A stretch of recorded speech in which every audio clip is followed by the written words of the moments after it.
नमस्कार मंडळी, मी तुमच्या समोर एक पथनाट्य सादर करणार आहे. तर त्या पथनाट्याचे नाव आहे संविधान जनजागृती.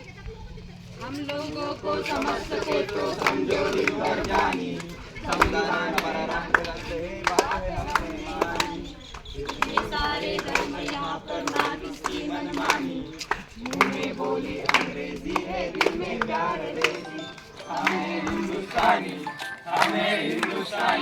जहाँ डाल डाल बोला शेट हे कॅम्पला भारत देश मेरा, ओ भारत हा काऊन का आलं आता 15 ऑगस्ट आहे का? नाही. मग 26 जानेवारी असेल. म्हणजे मग हा झेंडा घेऊन का उभा राहिला? अरे तुला माहित नाही आज झालं का त्याचा जन्मदिवस आहे.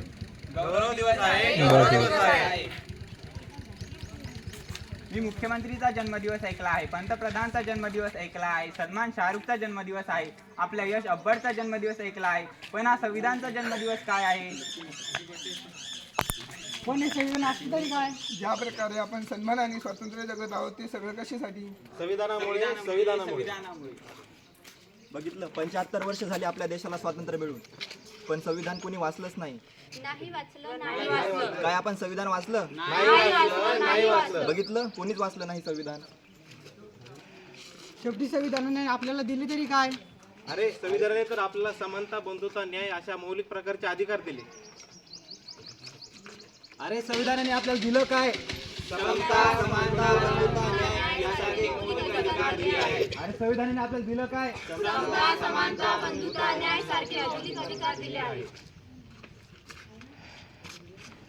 ते फेकून देते, काही कामाचं नाहीये. अरे इथं तुमचं काहीतरी पडलेलं आहे. नाही, ते काही कामाचं नाहीये. तुम्ही काय काम करता? मी अध्यापिका आहे. आणि तुम्ही? मी वैज्ञानिक आहे. तुम्ही जे 18 तासाचं काम 8 तासात करता ते कशामुळे? संविधानामुळे. तुम्ही अध्यापिका आहेत म्हणजे तुम्ही शिकवण्याचं काम करता. शिकण्याचा अधिकार कोणी दिला? संविधानामुळे. आज भारताची महिला पंतप्रधान बनली, सेनेमध्ये गेली, राष्ट्रपती बनली. हे सर्व कशामुळे? संविधानामुळे. महिलांना सर्व अधिकार मिळाले कशामुळे? संविधानामुळे. मला माफ करा, माझी चूक झाली. मी आपलं संविधान वाचलं नाही. मी तर फक्त नावाची भारतीय आहे. मला पण माफ करा. चला आपण सर्व मिळून भारतीय बनू. संविधान जागरूकता आणू.